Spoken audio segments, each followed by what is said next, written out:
It's just the same old thing. I need adventure, excitement. I'm suffocating.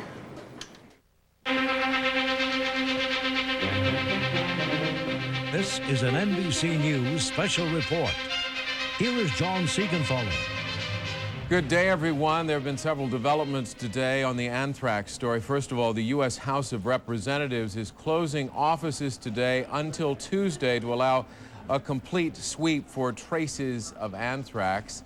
And 29 staffers for Senator Tom Daschle's office have tested positive for exposure to anthrax. That is, exposure to the bacteria, but not tested positive for the disease. And then we get this information from the governor of New York today, Governor George Pataki, announcing that his offices in Manhattan, a room used by his security detail, has come back tested positive for traces of anthrax. You're now looking at Senator Tom Daschle, who's approaching the microphone. The Senate Majority Leader, his office received the suspicious package on Monday, and now the 29 staffers from his office testing positive for exposure to anthrax. He, along with Senate Minority Leader Trent Lott, we are expecting to hear from Senator Daschle right now. Let's listen. Bill, come on up here.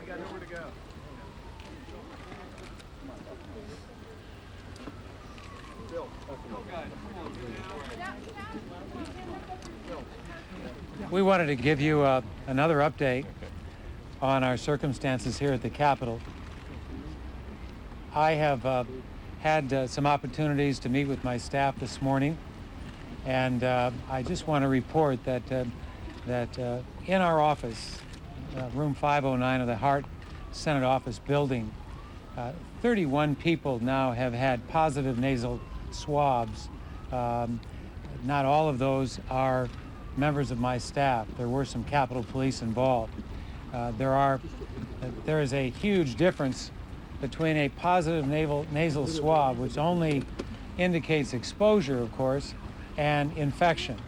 There is no evidence, and I want to emphasize this, absolutely no evidence of infection at this point. All of those who have had this positive nasal swab have been on antibiotics now for some time. And the good news is that everyone will be okay. I am very confident about that, given the medication and the fact that it was provided early and it is continuing to be provided. So we feel very good that circumstances are well in hand. As you know, a number of additional people have been tested, and those tests will be made, I shouldn't say tested, have been given these nasal swabs. There is a difference between tests and swabs, and some of the experts might address that. But this effort will continue to go on. I feel extremely good about the process that we have employed all the way through this time, and we will talk a little bit more about that in just a moment. I'm concerned for my staff. I'm angered that this has happened, but I feel very confident about those steps and about the fact that everyone will be okay. I am encouraged by the information we've been provided, and we will get into that a little bit more. I want to talk just briefly about three other things. First of all, it is my strong determination, and Senator Lott's as well, that we will not let this stop the work of the Senate. There will be a vote this afternoon. We will be in session and have a vote or votes tomorrow. And I am absolutely determined to ensure that the Senate continues to do its work. Secondly, I want to accommodate those who are understandably interested in acquiring as much information about the environment in our Senate office buildings, and we will accommodate their needs and provide extra precautionary efforts to ensure that they can go in and check for additional environmental question that we hope to resolve in the not too distant future. And finally, I guess I think it's really important to emphasize that we are going to work in concert with all of the medical personnel. We have the single best medical personnel in the world to address this. They've already come on site. We've been working very closely with the Department of Health and Human Services, and Scott Lillibridge will be here in just a moment to talk about their effort. But we have extraordinary people doing all that they can to ensure that we can bring this matter to a successful conclusion. With that, let me ask Senator Lott for his comments, and I'll ask a couple of other people to make their initial report, and we'll take your questions. Not a lot I want to add to that, just that Senator Dash and I have stayed in close touch, and we're working together to make sure that the people that work with us on Capitol Hill, our constituents and the American people, are properly informed about what is happening here. I want to assure one and all that we're making sure that we work with the experts. Some of them are here with us and can respond to your questions, to take all prudent actions to make sure that our people are protected, and that we have identified where the problems are, and we've taken actions to contain that and deal with it appropriately. Also, I think we've made the right decision to stay in session here in the Capitol and have votes in the Senate this afternoon and probably tomorrow also, because there is no risk there in the Capitol, and we feel confident that we can continue to get our work done while taking necessary precautions to protect the people that work with us.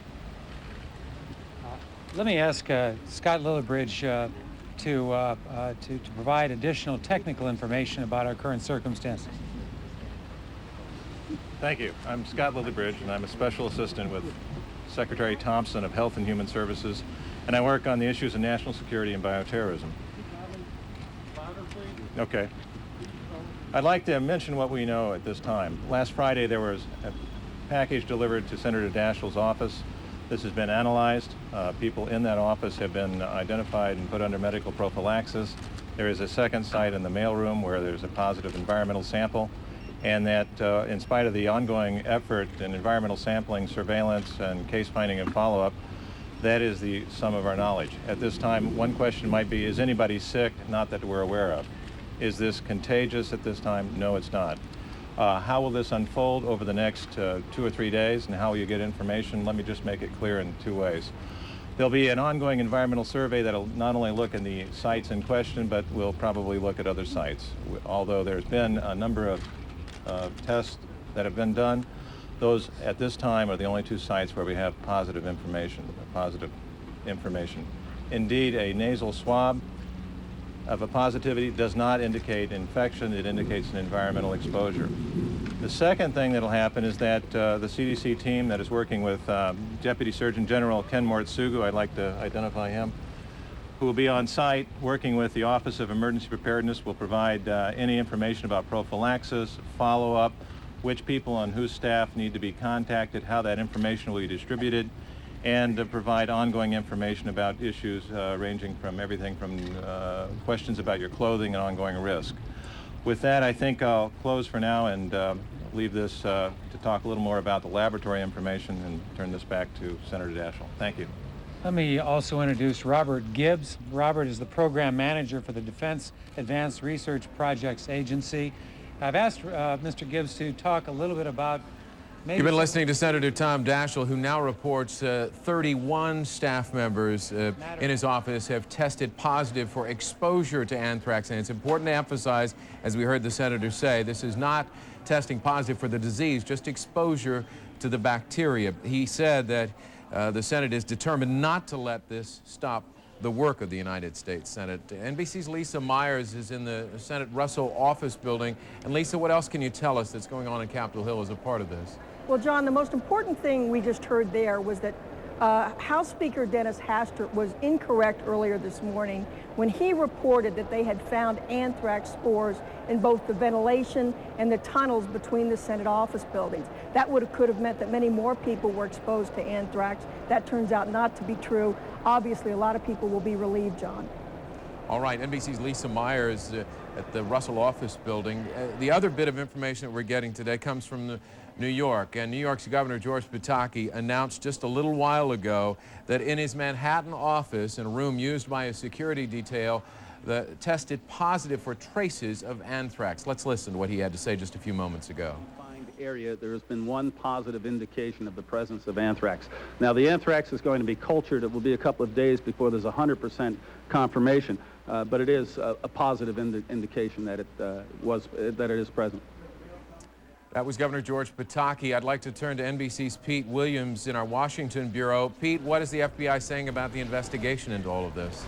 Well, just saying that they're trying to figure out if this sample in the Senate matches the one in Florida and the 2 found in New York. I guess we should now say the 3 found in New York. They have reached no conclusions. That's a difficult test to do. It's very complicated and it takes several days. They do say that it initially appears that this anthrax was very finely powdered so that it floated in the air quite well. But they're unprepared to say that this is so-called weapons-grade anthrax or that it's in fact any different than what was found in Florida. They just don't know that yet. They're unprepared to say that this is from a foreign government or anything like that. Those are good questions, but they're not there yet. Obviously, they're very eager to find out where it came from, but they don't know, John. Well, NBC's chief science correspondent, Robert Bazell, is standing by in New York. And Bob, let's ask you this question. We'd heard so much about the difficulty of the anthrax spores becoming airborne, but it seems that some of these people, at least on Senator Daschle's staff, are testing positive for exposure to anthrax in the nasal swabs. Indeed, and that does indicate that it was a fine powder, but it's important to point out, as Senator Daschle did, that nobody got sick in his office. We're now on such a heightened state of awareness for anthrax that we're finding spores long before we're finding anybody getting ill, let alone getting sick. And I think as before the nation panics, it's important to point out that so far across the country, only 1 person has died from anthrax. Only a handful have gotten even slightly sick. A lot of people have been exposed, but we are not in a situation where there is any kind of massive danger. And we've said it before, but it's important to say, I guess, again, Bob, that this is not a contagious disease, right? Indeed, it cannot be passed from person to person. You have to get it from the spores going into your body, either through your skin or up your nose. All right. NBC's Robert Bazell in New York. Bob, thank you very much. Those are some of the developments we've seen today on Capitol Hill and in New York. We'll continue to follow it on this NBC station, on NBC Nightly News with Tom Brokaw, and continuing coverage on MSNBC on cable and the internet. I'm John Seigenthaler reporting.